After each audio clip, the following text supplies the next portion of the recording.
So I'm delighted that our next speaker, Lord Stephen Green, is here this morning. Lord Green is not only a career professional in HSBC, he's the chairman of HSBC, one of the biggest banking groups in the world, and you'll all be very familiar with that brand. But also, Lord Green is a minister in the British government, the Minister for Trade and Investment, and he's the man who's going to be able to tell you all about doing business here in the UK.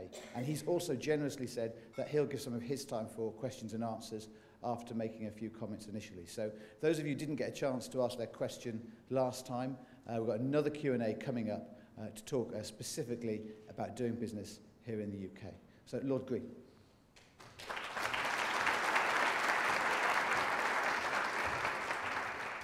Thank you very much, and it's a great pleasure to be here. I'm not still the chairman of HSBC, for the avoidance of doubt. I am a retired banker. But I did spend 28 years with HSBC, partly in Hong Kong and partly here.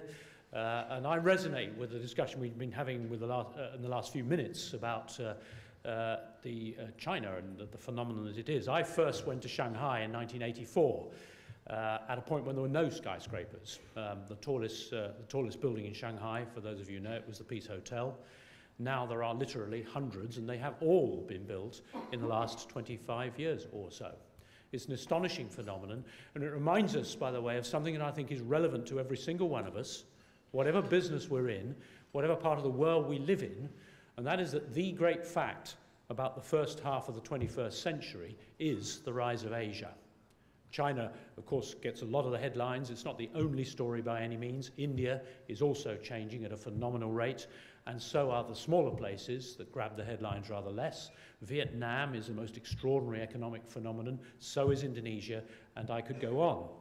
I could venture to say that there is no government, there is no business, large or small, and there is no individual living in the Western world who is not profoundly affected by this phenomenon. Whether you are in government thinking about politics and strategy at the intergovernmental level, or whether you're a big business, British Airways, HSBC, or whether you're small businesses in whatever sector, as so many are represented in this room, or whether you're an individual thinking about your career. I have two daughters who have actually, they're past the point of embarking on the career because they're now in their 30s. But for them and indeed I have grandchildren who are now kind of age 8 and downwards, not very long ahead, 10 years ahead. They'll have to be thinking about what they do with their career, and they need to think about the implications of the rebalancing of the world that is going on in the first half of this century. Plenty of challenges, of course, plenty of threats, plenty of uncertainties created by it, but also huge opportunities. Huge opportunities, I believe, in all sorts of ways for cultural enrichment, but above all, of course, for business.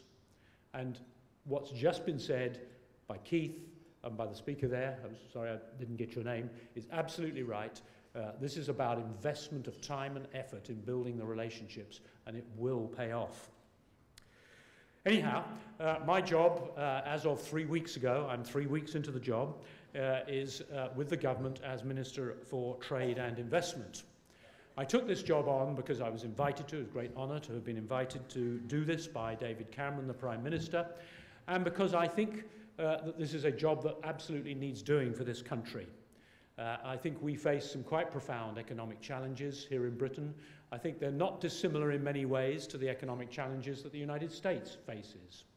We need to rebalance our economy over the next few years and to find a sustainable path for growth. We've come through a boom period in the first half of what we now call the noughties, and a very unpleasant headache, to say the least. As a banker, I would say that the banks have not covered themselves in glory, and there are many lessons to be learned from the crisis. But one of the most important ones, and I think it's true for Britain, it would be presumptuous of me to talk for America, but it's definitely true for Britain, is that we need to find a way of achieving growth that does not depend on financial services, more and more consumer borrowing, more and more public sector spending.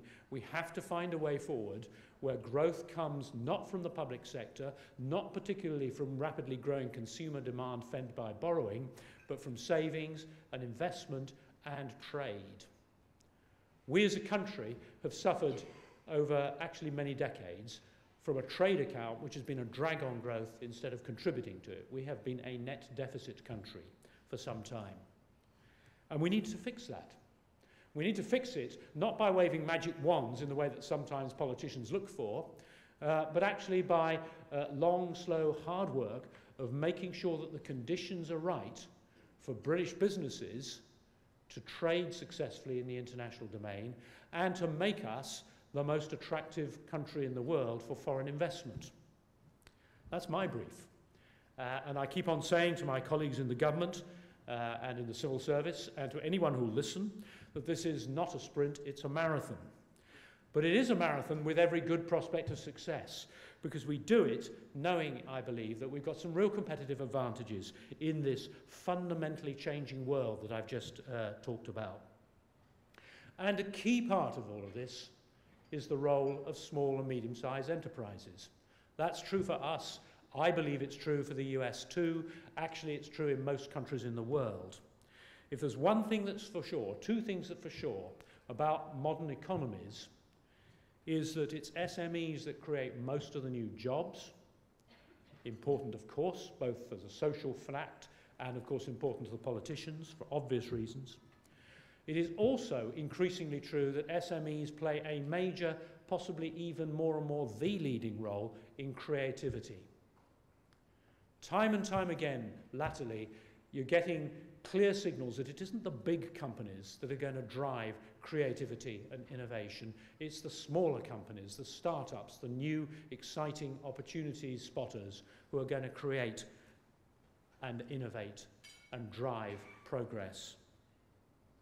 There's a third fact that's important about small and medium-sized enterprises, which I think is relevant to everyone in this room.